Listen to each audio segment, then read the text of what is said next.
Eli walked alone on the silent alien street, his boots covered in red dust and his clothes old from long travel. He had been searching for work for many weeks, but every door he knocked on stayed closed. Humans were rare in this colony, and most aliens did not trust him.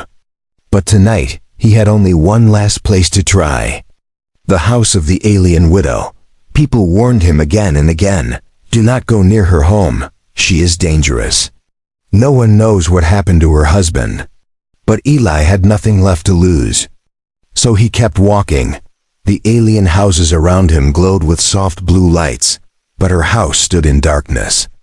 It was tall, strange in shape, with curved metal walls and sharp corners like a creature watching him silently. A cold wind blew, carrying a smell he couldn't understand. It made the back of his neck tingle. Eli stopped at her front gate. It opened by itself with a loud metal groan, slow, heavy. Almost like something inside was breathing. He felt it chill, still. He walked in. As he reached the main door, he heard soft footsteps inside. Then silence. Then another sound like a whisper. But when he looked around, he saw no one. His heartbeat quickened. He raised his hand and knocked once. Thum. Thum. The door opened on its own. The inside was dark. Very dark. Only a thin silver light came from deeper in the house. Eli took a careful step inside. Then he heard a voice. Soft. Female. Alien. And close. Human. "Why have you come here?" Eli froze.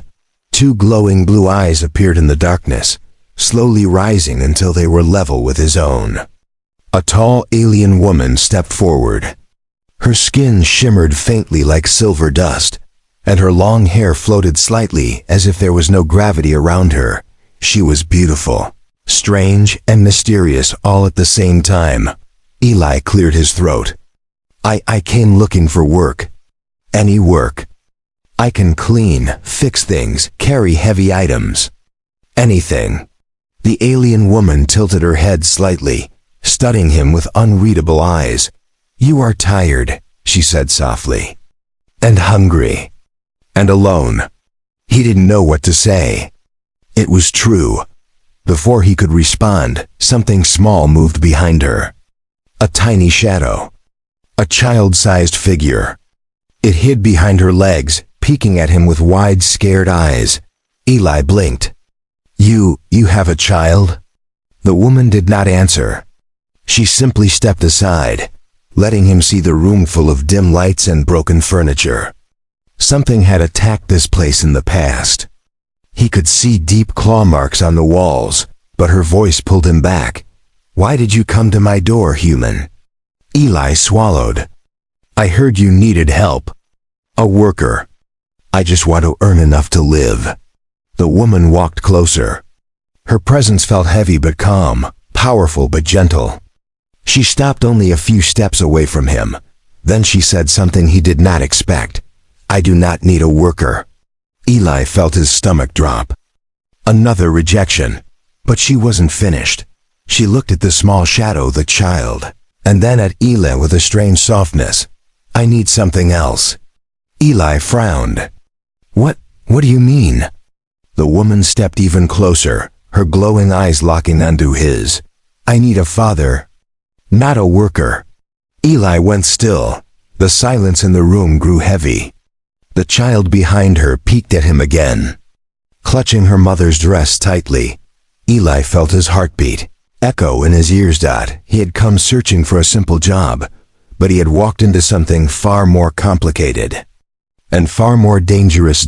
And part one ends there, with Eli still standing at the widow's door, unsure whether he should step inside or run.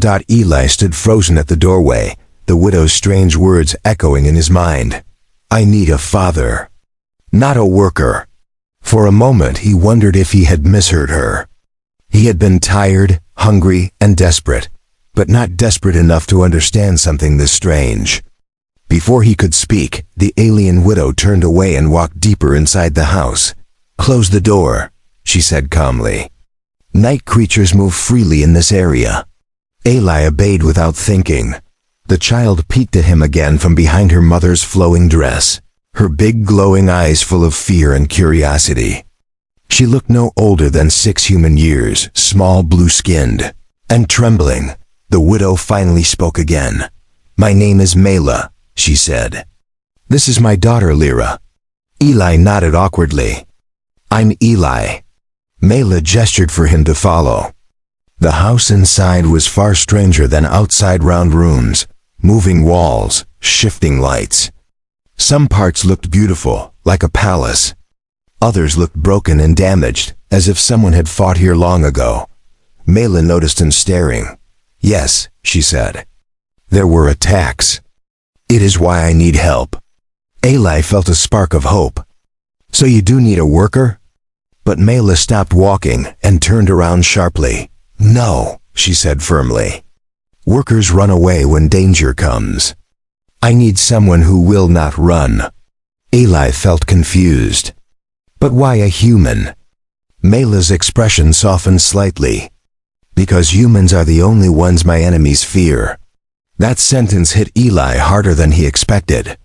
Fear of him? He was just a poor man looking for a job. Why would anyone fear him? Before he could ask, Mela continued walking, guiding him toward a small room with cracked walls and a thin bed. "This is where you will sleep if you accept." Eli looked around. "It's more than I have right now," he said honestly. Lyra, the little girl, stepped forward slowly. She reached out her hand toward Eli but stopped halfway, as if afraid to touch him. Her voice was soft, almost broken. "Are you good?" The single fragile question hit Eli like a punch. Someone must have hurt this child badly for her to ask that. He knelt down. "I try to be," he said gently. Lyra blinked, then hid behind her mother again. But Mela's eyes softened just a little. "She spoke," Mela whispered.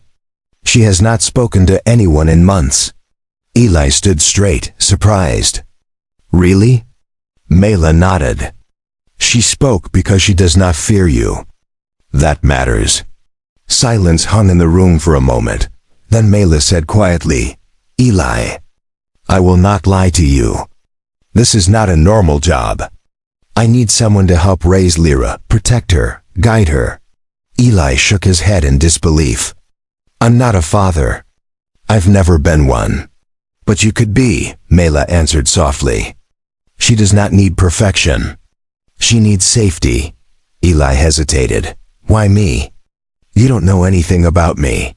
Mela stepped closer, her voice calm but heavy with truth. "I know you have nothing, yet you walked into a house everyone fears. I know you were kind to my daughter without being asked. And I know a human heart holds more courage than any weapon." Eli felt his chest tighten. Mela walked to the door and placed her hand on it. "You may stay one night. Think about it.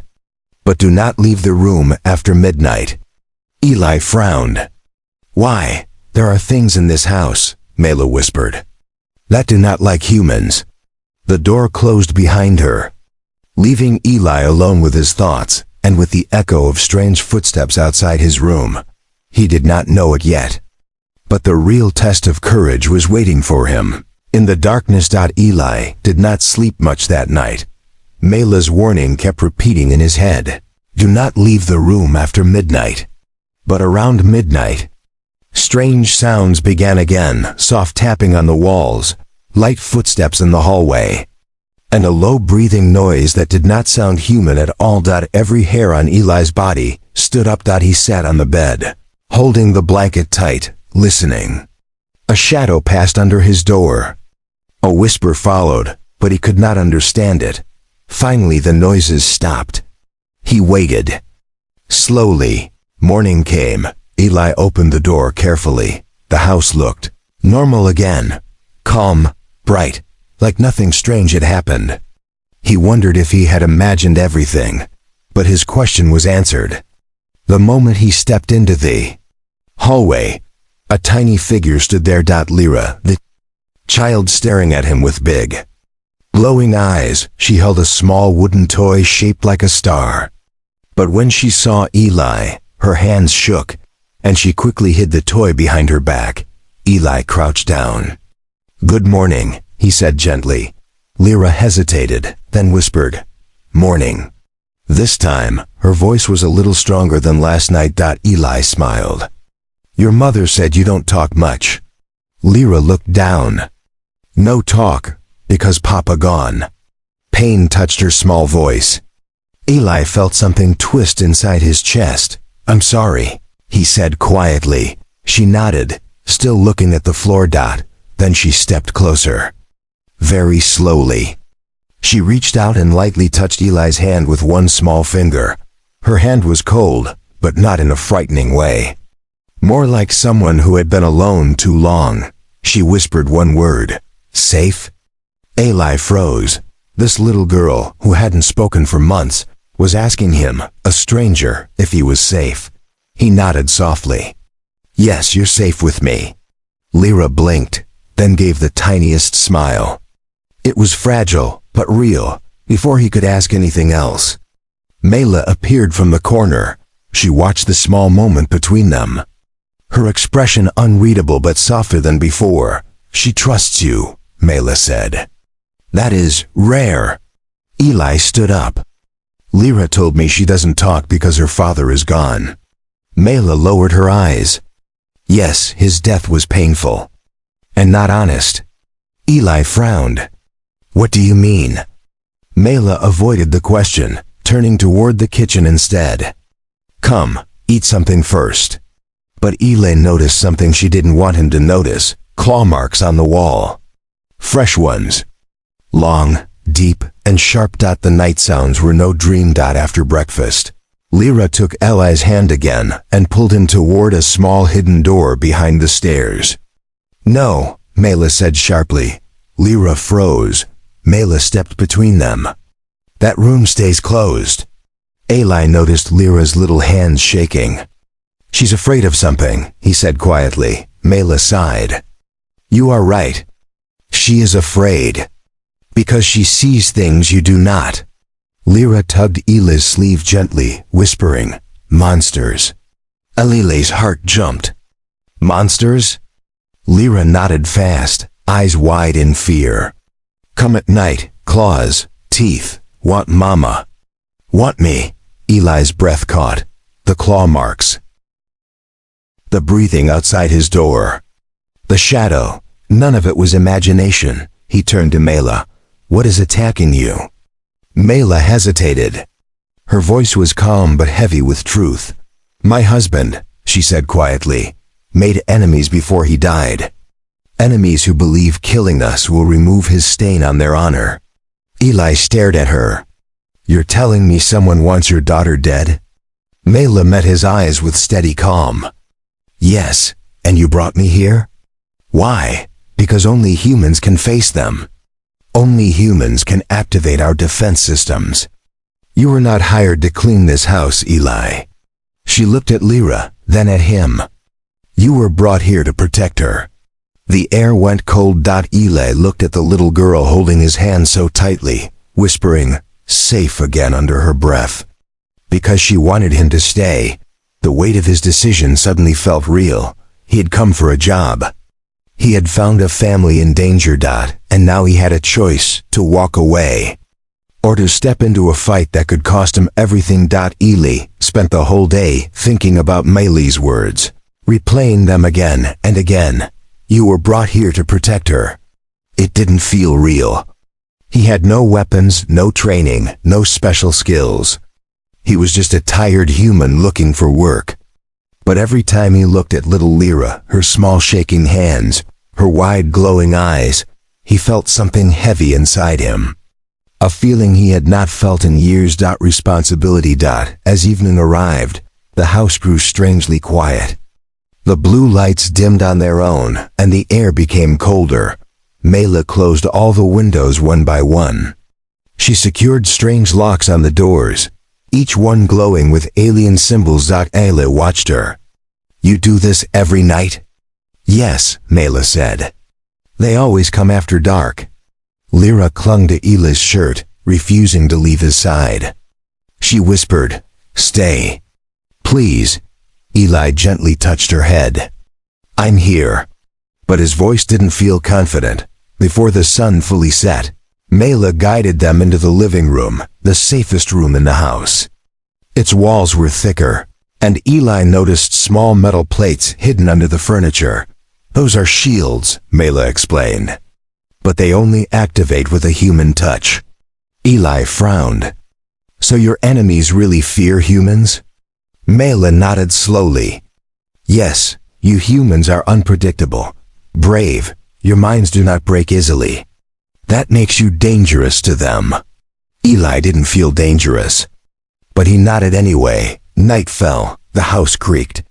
The walls hummed. Then everything went silent, terribly silent. Mela froze. "They're here." Lyra held Eli's hand so tight he could feel her tiny nails pressing into his skin. Scratching sounds started at the far end of the house. Slow at first, then louder, then faster. Something was clawing at the outer door. Eli's heart pounded. "What do I do?" Mela stepped to a hidden shelf and pulled out a long, curved metal object, a beautiful alien weapon with a glowing blue core. She pressed it into Eli's hands. He swallowed. I don't know how to use this." "You don't need to," Mela said. "It works only when a human holds it." The weapon hummed softly, as if recognizing him. Then, boom! A heavy impact shook the door. Lyra screamed and hid behind Eli. Eli held the weapon with shaking hands. Another boom. Then a claw punched through the wooden panel, long and sharp like black glass. Mela shouted, "Stand back!" But Eli didn't move. When the creature pushed its head through the broken door, Eli raised the weapon instinctively. A beam of blue light shot out, firing with a loud crack. The creature roared and stumbled back into the darkness. Eli stared at the weapon, stunned. I did that." "Yes," Mela said. "Only you could." But he didn't have time to think. More shadows moved outside. At least 3. Maybe more. The door burst open completely. The creature stepped inside, tall, thin, with dark armor and glowing red eyes. Their claws scraped the floor as they circled around the room. Mela pulled Lyra behind her. "Stay behind Eli," she ordered. Eli felt sweat roll down his neck. But he lifted the weapon again. One creature lunged at him, fast. He fired. A burst of blue energy struck its chest, throwing it back into the wall. Another creature jumped from the side. Eli rolled to dodge it. He fired again. The creature shrieked and collapsed. The last one hesitated, then fled out the broken door, disappearing into the night. Silence returned. Eli stood trembling, breathing hard. He had fought. He had survived. Mela walked to him slowly. Her eyes were filled with something new, something warmer. "You saved us," she whispered. "You saved my daughter." Eli lowered the weapon. "I didn't even know what I was doing." Mela stepped closer. Courage does not need training. Lyra ran to Eli and hugged his leg tightly, her small voice shaking. "Dad." "Safe." Eli froze at the word. "Dad." He looked at Mela, unsure what this meant. Mela's soft, tired voice answered, "You are becoming part of this home, Eli. Whether you see it yet or not." Morning arrived slowly, like the house needed time to remember peace after the long night. The broken door lay in pieces. Claws' marks ran across the walls, and the air still smelled like burnt metal from the weapon. But inside, something new had started to grow, something warm. Eli woke up in the living room, sitting in the chair where he had fallen asleep. Lyra slept beside him, curled up like a small cat, her tiny hand gripping his sleeve even in her dreams. She didn't want to let go. And somehow he didn't want her to. Mela entered quietly, carrying warm food on a glowing tray. "You stayed awake all night," she said softly. "Couldn't sleep," Eli answered. "Too much happened." She gave a gentle nod and placed the tray on a table. "Eat, you need strength. More danger will come." But Eli noticed something different in Mela's voice. The sharpness had softness. She was still careful, still guarded, but her eyes no longer held cold distance. They held something close to trust. Lyra woke up with a small yawn and immediately grabbed Eli's arm. "You stay?" she whispered. Eli smiled weakly. "I'm here." Lyra grinned a real smile, full of light. Mela watched the moment quietly, almost afraid to breathe. She had not seen her daughter smile like that since her husband's death. After breakfast, Eli walked around the house to see the damage. He examined the broken door, the cracked walls, and the burn marks on the floor. The place looked tired, like it had been fighting alone for too long. He turned to Mela. "We need repairs. A stronger door. Reinforcement for windows. A warning alarm." Her eyes widened slightly. "You would help with that?" Eli shrugged. "It's your home. And I'm part of it now, right?" Mela didn't reply, but the quiet warmth in her eyes said enough. For the first time, the house felt alive. Eli spent the morning fixing broken beams and sealing cracks. Lyra followed him everywhere, holding tools for him, copying his movements in her childish way. When he hammered a nail, she tapped her toy against the wall with a big smile. "Helping," she announced proudly. Eli laughed. "Yes, you are." Mela watched them from a distance, her heart feeling too full. This simple scene, her daughter laughing, a man repairing her home, was something she thought she would never see again. In the afternoon, Mela joined him. Together, they lifted a heavy metal panel to reinforce a door. Eli held one side, Mela the other. "You're strong," Eli said. Mela raised an eyebrow. "And you are surprised?" "Just impressed," he replied, smiling. For the first time, Mela smiled back, soft, shy, almost hidden. It changed her entire face, making her look younger and less haunted. For a moment, Eli forgot fear, danger, everything. Later, the three of them sat outside near the steps. Lyra played with glowing leaves while Eli and Mela sat in quiet. Eli broke the silence. "Your husband. The enemies. Everything. It must be hard." Mela looked away, her voice heavy. "He was not a bad man. But he made one terrible mistake. A mistake that put a target on us." Eli nodded slowly. "I don't know if I can replace him." Mela turned to him, her voice soft but firm. "I do not want you to replace him. I want you to be you." Eli swallowed. "Why me, Mela? There are stronger humans. Smarter ones." Mela shook her head gently. "Strength is not in muscle. It is in the heart. Lyra speaks to you. Smiles because of you. Do you not see? You already give her what she lost." Eli looked at Lyra, who was now holding a glowing leaf up to the sky. "She needs a family," he whispered. Mela replied quietly. "So do you." Her words hit him like a soft blow. Surprising but true. As the sun began to set again, Lyra crawled into Eli's lap, resting her head on his chest. "Stay with us," she said softly. Eli looked at Mela. Mela looked at him. In that silent moment, he knew this was no longer just a job. This was a place where he belonged, where he mattered, where he was needed. The danger outside was growing. But inside this home, something even stronger was growing too. A bond that no enemy could easily break. Night came earlier than usual. The sky turned a deep violet, darker than before, and the wind carried a warning that even Eli could feel in his bones. Something was different tonight. The house felt tense, like the walls themselves were holding their breath. Mela stood near the window, her silver skin catching the fading light. "They are coming," she whispered. Eli tightened his grip on the alien weapon. "How do you know?" Mela's voice was steady but sad. "When the air becomes still like this, it means their commander is near." Eli felt a cold shake in his chest. "The commander?" The one who wants you and Lyra dead? Mela nodded. He will not send soldiers this time. He will come himself. Lyra clung to Eli's arm, trembling. Her soft voice cracked. Bad man coming.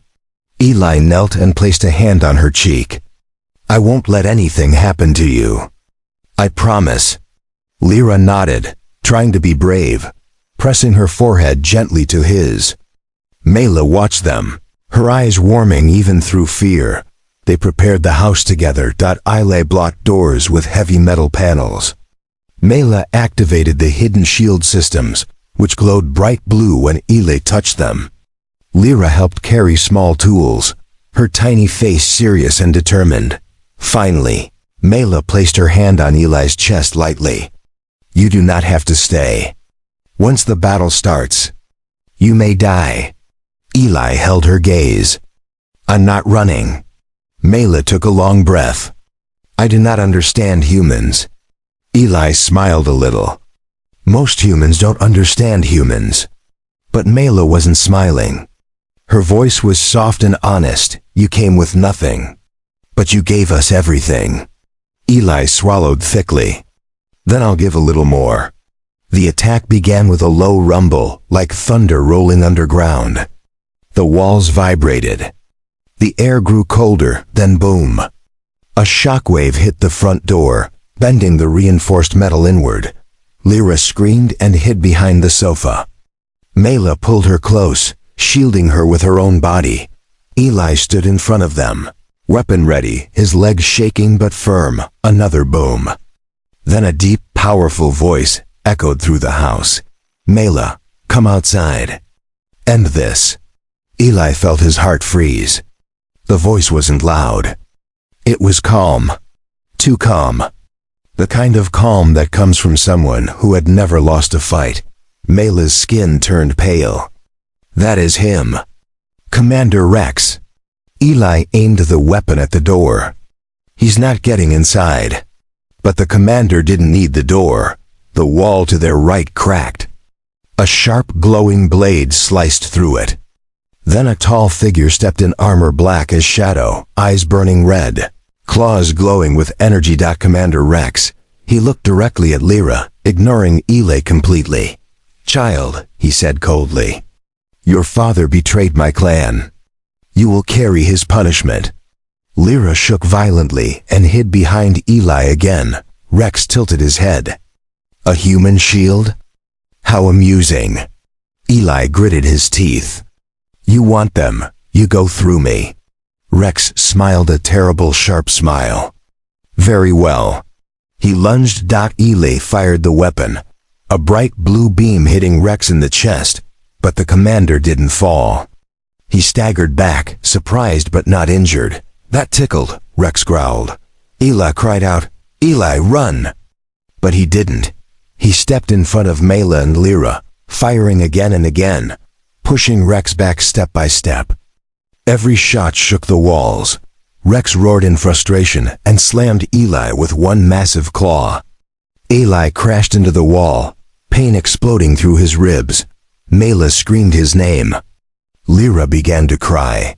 Rex advanced toward Mela and Lyra, his claws glowing brighter, ready to finish them. And then Lyra screamed, but it wasn't fear. It was power.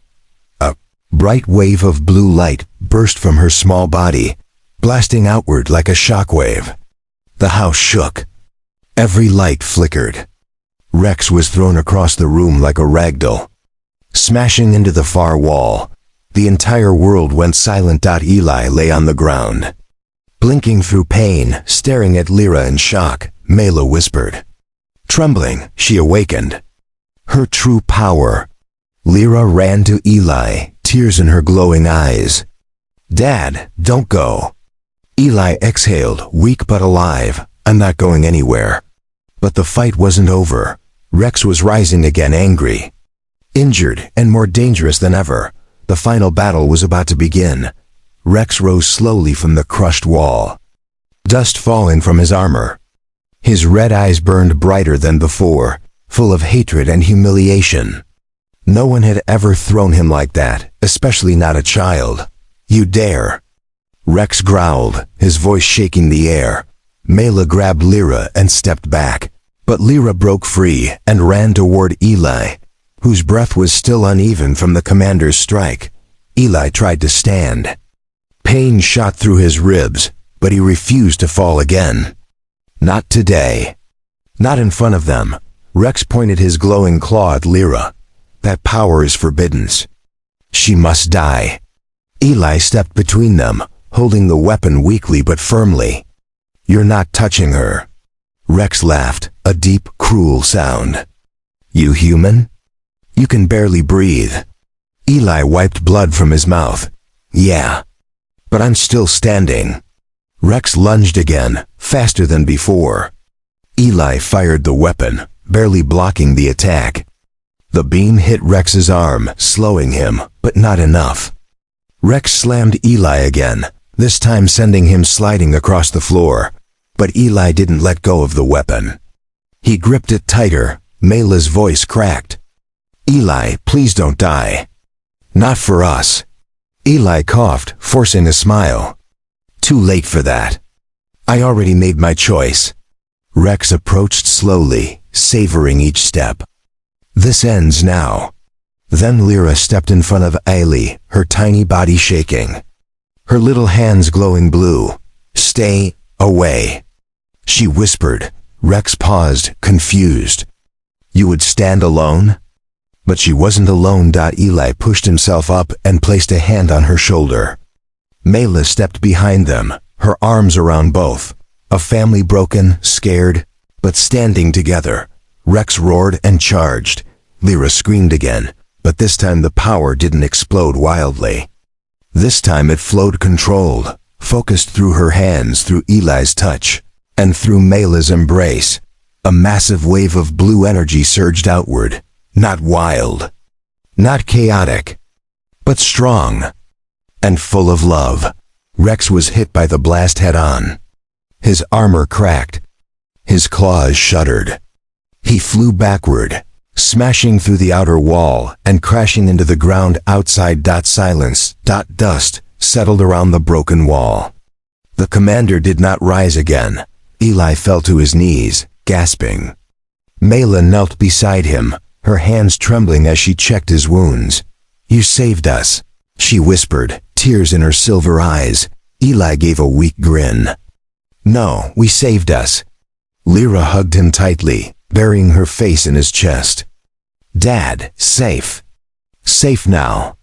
The word Dad hit Eli harder than any attack Rex had thrown. He wrapped his arms around her slowly. One small family, holding onto each other in the middle of a broken home. Time passed in a soft blur, neighbors and distant. All eyes arrived after hearing the explosion. Shock filled their eyes when they saw Rex defeated, not by an army, but by a human, a widow, and her child. Rex's forces fled the colony, terrified of the child's awakened power and the human who dared to stand alone. The threat was gone. The home that had once felt cold and haunted now felt safe. A day later, Eli stood at the edge of the house, looking at the sunrise. He breathed deeply, feeling peace for the first time in years. Mela stepped beside him. You are leaving? She asked softly. Eli hesitated. I don't know if I belong here. You two have a life, a future. Unjust. Mela gently touched his hand. You are not just anything. You are the man who protected us when everyone else ran. Lyra ran to him and wrapped her arms around his waist. No leave. You stay, family. Eli felt something warm break open inside him. He looked at Mela. Mela looked at him with soft, hopeful eyes. If you choose to stay, she whispered, it will not be as a worker. It will be as part of our home. Part of us. Eli bent down, lifted Lyra into his arms, and smiled a real, peaceful smile. I'm staying. Mela exhaled shakily, relief and emotion filling her face. The three of them stood together as the sun rose over the alien horizon, no longer a broken widow, a scared child, and a wandering human. but a family, a new beginning, a new home, a new life together.